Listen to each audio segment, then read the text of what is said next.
The U.S. Supreme Court will soon weigh in on a big Alaskan turf war, a debate that goes to the heart of the Alaskan way of life. If I win, a moose hunter from Alaska beat the federal government. When the case was heard, the justices were sometimes stern, but alternately confused. I shouldn't have gotten into it. It's too complicated. Complicated, yes. Up next, a look at why this case matters. Sponsorship for Frontiers with Rhonda McBride is provided by Kupik Corporation and Spinard Builders Supply. Alaska, where there are old triumphs, but also new frontiers, with challenges as great as the state itself, but a belief the best is yet to come, bringing you the faces, the places, and the spirit of the last frontier. This is Frontiers with Rhonda McBride. Welcome to our program. Going back to statehood, Alaska's relationship with the federal government has at times seemed like a marriage gone bad, with family members bickering constantly over land and water and what happens on them. Well, one of those fights started in the wilds of Alaska and went to the U.S. Supreme Court. Emily Carlson was in Washington, D.C. to hear the oral arguments, and she joins us now. What an experience. Yeah, marriage gone bad. They can never get rid of each other. This whole thing started as a state versus federal rights case over Alaska's navigable waters. Now, everyone agrees the state owns them, but who manages them? The federal government wants to treat rivers and streams in Alaska parks and preserves like everywhere else in the country. But a moose hunter from Eagle says that's against the law. And if he loses, the federal government could end up managing a whole lot more than rivers. 1, 2, 3. When you're a kid, grown-ups teach you to obey the rules. So if you didn't get the answer right, Then you don't get to move forward. So what happens when someone tries to change the rules in the middle of the game? and all we're saying is, hey, you made these promises, 35 years ago, federal government. We expect you to keep them. John Sturgeon's battle with the National Park Service started in 2007, the day his hovercraft broke down. They were very, very friendly. They started asking, what is this thing? I told them it's hovercraft. How does it work? And they've been using it for a lot of years up here. In fact, Sturgeon had been using his hovercraft to hunt moose for years and was surprised to see the park ranger's mood turn from curious to cold. Then all of a sudden, just like in the movies, he pulls out a rule book, opens it up, and reads one sentence that hovercrafts are not allowed in parks and preserves. And the tone completely changed. Sturgeon was headed here to a cabin in the Yukon-Charlie Rivers National Preserve. But he got stranded on a gravel bar alongside the Nation River. At the very first title of Anilka. Sturgeon believes federal law passed more than 3 decades ago, the Alaska National Interest Lands Conservation Act, or Anilka, gives him the right to use his hovercraft. So the average Alaskan walking down the street, do you think they know anything about Anilka? No, I don't think so. Anilka's complicated. Tina Connie knows. She teaches classes on it, and for her students emphasizes one important feature. Congress repeatedly said that they were trying to protect the rural Alaskan lifestyle, while at the same time protecting 104 million acres of Alaska's wilderness. Many unique provisions in Anilka that aren't in other federal land legislation, such as the allowances for aircraft, motorboats, snow machines in wilderness areas. That's why Sturgeon drove his hovercraft in a national preserve. He thought it was legal until park rangers threatened to give him a citation. I says, okay, first of all, I didn't know that. A lot of Alaskans didn't know that back in 1996, the federal government changed the rules, giving the Park Service the power to regulate waters in all national park systems, which Tina says Anilka gave to the state. So now people are become afraid to go on hunting. And there's more. Take a look at Wrangell St. Elias National Park and Preserve. Inside are pockets with millions of acres of land owned by native corporations. Regulations that could stop the 12 in-state regional native corporations from drilling oil on their own lands. Our national parks are really at stake. Something Katie Strong is terrified of. Strong is a lawyer for Trustees for Alaska. Well, the biggest implication is the National Park Service can't protect the national parks. She worries what will happen if Sturgeon wins his fight. So if the Park Service can't regulate activities there, they are really hamstrung in how they can protect the park. 48 million acres of land in Alaska are managed by the National Park Service. In all, the federal government owns 222 million acres, or 60% of the state. The state of Alaska has received most of the 104 million acres promised at statehood. Native corporations own 44 million, making them the largest private landholders. The rest make up less than 1% of all land in Alaska. We talk a lot in Alaska about the role of the federal government, and this is a chance to talk to the federal government and with the federal government and in front of the highest court in the land. I guess I consider myself a moose hunter from the Yukon River. Standing on the steps of the Supreme Court, John Sturgeon knows his case is now about a lot more than a 10-foot hovercraft. Federal government has exceeded what their authority was, and this is how you correct it. You go through the court system. 5 years and $500,000 later, John's lawsuit is in the hands of 9 Supreme Court justices. And this is the third time around, and this is the time I told John, normally if you win 1 out of 3, that's not good. Here's one of the times all you have to do is win at the Supreme Court and you're good. Win or lose, it'll be a landmark decision that could impact generations of Alaskans to come. It deserves all Alaskans stopping and listening and paying attention. Everybody is geared up and ready to go. Alaska's 2 senators are just one of 11 groups besides the 2 parties in the lawsuit to file briefs with the Supreme Court. It's going to be a really important case. All but 2 of those briefs support John Sturgeon. If I win, the moose hunter from Alaska beat the federal government. The hunter with the hovercraft who took his fight all the way to the highest court in the land.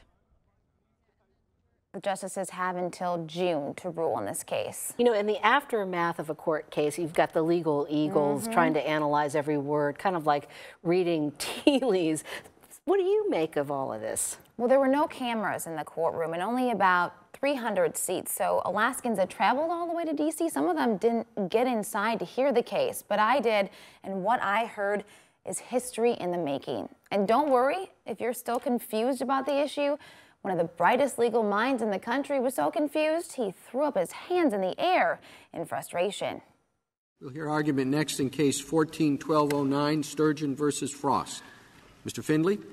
Thank you. John Sturgeon's attorney, Matt Findley, spoke for just 32 seconds before. Mr. Findley, can I ask just 2 very quick clarifying questions, just so I understand what's at issue here? The justices were stern and sometimes harsh. You're reading on a practical basis with respect to the navigable waters makes almost no sense to me. If it had said that, no private lands shall be subject to the regulations applicable to public lands, you wouldn't be here. You would have won your case already.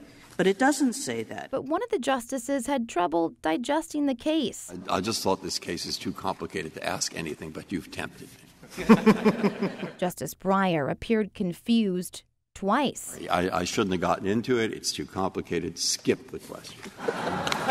But Justice Kagan wasn't confused. Her line of questioning was pretty clear. It seems to me a very strange thing that Congress would have created federal lands in a federal parkland, but said that the Federal Park Service can't have anything to do with the rivers. The rivers are like an important part of the park, aren't they? Then it was the federal government's turn. Rachel Kovner argued the National Park Service can regulate rivers and even private land inside national parks. And so, for example, if the Park Service regulates some activity on private lands that is going to cause danger or harm to the system units that adjoin them, that's the only circumstance in which authority to regulate private Danger or harm, is that what it's limited to? Or could it be limited to scenic, environmental, noise impacts? We think it's clear that the Park Service can't simply treat in holdings as though they were public lands. Then Matt Findley had the last word. They're relying on the Organic Act, which allows them to enact any regulations they feel necessary at any time. And after an hour of questioning, it was over. Thank you, counsel. Case is submitted. These 9 justices will decide what happens next. Now, I talked to Matt Finley after the hearing. He thought it went well, but he wouldn't say much else. Apparently, the justices do not like it when lawyers try to read into or critique the questions they asked, or read into how they might rule on the case. A group representing tribes, the Alaskan Native Subsistence Users, would not comment. This group sides with the Park Service because it believes it will better protect Native subsistence rights. Well, Emily, you have taken us through a long legal maze. Where does it all start? Oh boy, it's hard to tell, but it could be the sheer size of Alaska. Our state is 375 million acres. That's a massive amount of land. So to put it in perspective, let's look at Texas. It doesn't even have half of Alaska's acreage. California is not even a third of Alaska's size. And the state is still sorting out land issues from statehood way back in 1959. Then 20 years later, we have the Alaska Native Claims Settlement Act, which gave Native corporations 44 million acres. They began selecting lands important to them. And then in 1980, Congress passed ANILCA, the largest conservation act ever. Decades later, Rhonda, we're still trying to figure out what this all means.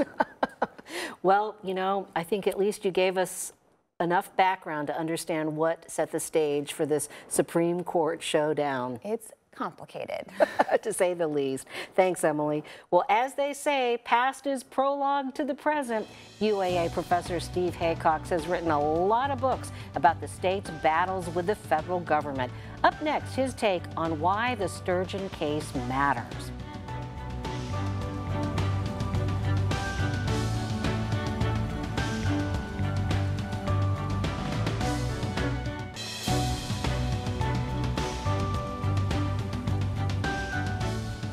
This John Sturgeon debate is what I like to call a spaghetti bowl. So many tangled issues that our guest professor Steve Haycox is going to untangle for us. You know, you've written a lot of books about the love-hate relationship between Alaska and the federal government. And boy, this is one of those big issues. The Sturgeon case really has gotten a lot of people going in this state. But, you know, let's talk about the basic issue. What is the central issue here?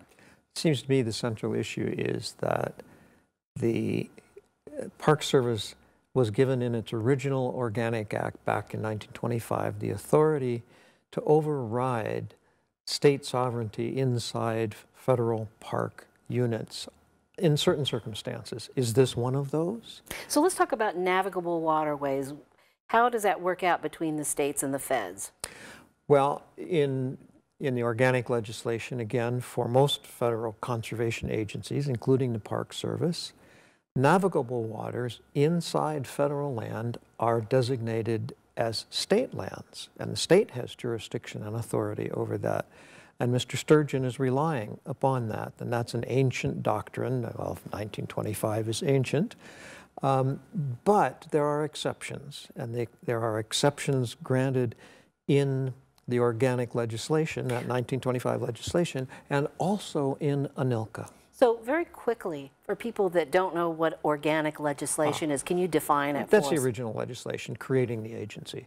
Organic legislation for the Forest Service is the 1897 Act creating the National Forest Service. Okay, so what must the Supreme Court decide? Here, I think the Supreme Court has to decide, was that grant of power to the Park Service in its Organic Act constitutional, or did that already overstep federal authority? So I think the court will address that. Then it has to address the specific issue. Is the park prohibition of the use of a hovercraft in this particular instance consistent with the Park Service's authority, or is it consistent with state sovereignty? So let's walk back through history, because I think history is where things start getting tangled, and talk about how the land, you know, came to us. We started with so many acres, and then it got broken down. Well, a thing that I think is not really clear to a lot of people is that all the land was federal in the beginning. Not just Alaska, but all the land in the country was federal in the beginning. It goes back to the beginning of the nation. And as the nation acquired by various means, some of them honorable and some of them not, additional lands, that belongs to the people of the United States.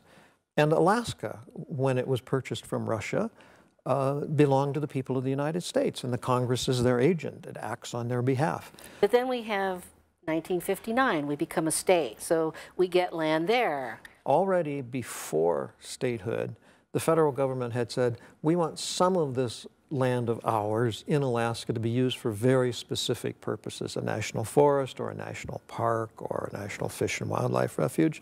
About 54 million of Alaska's 375 million acres had already been so designated before statehood. Then with statehood, the Statehood Act grants the state of Alaska about 104 million acres to come under state title. And pretty much that's now all been conveyed. It took a while to get it conveyed, and that's a real interesting can of worms how that developed, but now it's pretty much all conveyed. So now we have ANCSA in 1971, the Alaska Native Claims Settlement Act. Exactly, and in 1971, another 44 million acres of Alaska's land was titled to Alaska Native corporations. So that takes some more of that 375 million. So why did the Anilka land grab, why did that sort of put everything sort of in overlapping jurisdictions?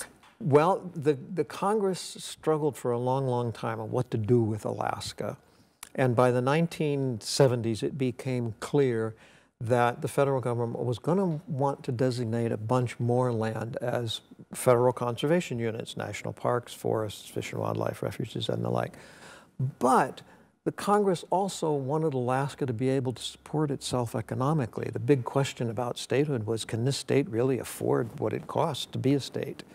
And also it wanted to protect both the right of Alaskans that they had always assumed, non-native immigrant Alaskans, to go hunt and fish on the land when and where they wanted, and also to protect the native tradition of subsistence harvest on the land. And these folks wind up with pockets of land within parks and preserves. They wind up with pockets, but also it's a little bit more complicated than that. In certain instances, the state has sovereignty, and in certain instances, it doesn't, inside of federal lands. And one of those instances is navigable waters. If the water can be declared navigable, you can get a boat up and down it, then the state has sovereignty over that, even though it's inside a federal reserve, even it's inside a national park or a national forest. So why should we care about this issue? Well, I think the issue here is the sturgeon case. The sturgeon case. Is the right of Alaskans to hunt and fish, these traditional activities that people engage in and that are particularly associated with what we might call the Alaskan lifestyle, both native and non-native, are these going to be allowed to continue, or are they going to be further constrained by federal power? One of the things that's concerning about this case is you have briefs filed from Native corporations in support of John Sturgeon, and you have tribal interests that call themselves subsistence users against the sturgeon case. So you've really got the Native community divided here. Not just the Native community, I mean, and the non-Native community as well. And there are serious issues there again. Anilka does provide a guarantee of the right of the continuation of subsistence harvest by rural residents, most of whom are native, not all by a long shot, but most of whom are native residents. And tribal entities are very, very, very cautious about that, very concerned that that not be jeopardized. So if a native hunter wants to use a hovercraft for a subsistence harvest on which he and his family or she and her family depend upon, are they going to be able to continue to do that or not? And how critical is that to that family's ability to continue to live in a remote, roadless village in Alaska? That's a big issue. Well, a big part of Anilka was, protecting subsistence, but also giving people economic opportunity. So you have the Native corporations within holdings, and they don't want their hands tied. Absolutely. And what does it mean then to title land to Alaska Native corporations and then say, well, yeah, except in this instance you can't use it for economic development? So all these issues are in play here. In a lot of your books, you talk about exceptionalism, Alaska thinking that it's different than everybody else. Does this case sort of showcase that? Oh, I think very, very definitely. It's not impossible at all that the Supreme Court might decide for the Park Service, it might say, yes, Park Service, you can prohibit the use of hovercraft in national parks, except in Alaska, because of ANILCA. That's a possibility. So I'm not a gambling person, but I'm sure you're not either. But what do you think the Supreme Court is going to do? We'll know in a while yet, but you have any inkling? Well, historians are notoriously shy of predicting the future. They do a lot better looking backward than forward. My guess, though, is that the court will decide on very narrow grounds, and I suspect that they will allow the Park Service to prohibit the use of Mr. Sturgeon's hovercraft. All right. Well, thank you very much, Steve My Haycox, pleasure. Professor of History at the University of Alaska Anchorage, My and pleasure. author of many books. Well, that recent quake that shook South Central awakened some old memories. The noise was horrific. Up next, survivors of the '64 quake compare the two.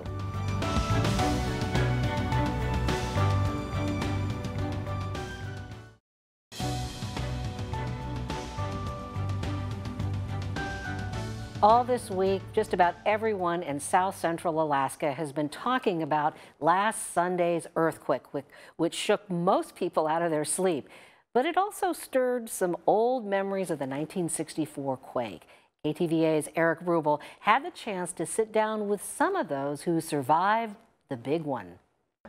Every Monday, a group of longtime Alaskans meets for lunch at the Anchorage Senior Center. John and I were born here. Jim, were you born here? They were in their 20s when the second largest earthquake ever recorded The noise was horrific. hit Anchorage. I kind of smiled and thought, oh, earthquake. Well, that went away quickly. That smile, I'll tell you. The 9.2 quake caused widespread damage, especially in the Turnagain neighborhood, where 75 homes were destroyed in a landslide. The Meads lost 2 children and their home, and we had other friends who lived out there. More than 130 people were killed, mostly in coastal Alaskan towns devastated by tsunamis. For me, the hardest part, I think, was afterwards laying in bed and listening to the radio and hearing everything that happened in Valdez, Seward, all the tidal waves. They say, like yesterday's quake, I wanted it to stop. it was terrifying at first, but it injected Alaskans with the will to recover. You learned what's important in life. Things aren't important. Many people lost everything they had, but they had each other. They had family. 52 years later, still a valuable lesson learned. Reporting for Frontiers, I'm Eric Rubel. Elsewhere around Alaska, many are flashing back on the Denali Fault earthquake in 2002. It was centered in a remote area near Denali National Park with a magnitude of 7.9. It caused significant road damage, but no loss of life. But had that quake occurred in a more populated area, it might have been a totally different story. Well, whether it's man versus nature or man versus government, life in Alaska seems to involve some kind of struggle. We want to thank you for joining us, and we'll see you next week.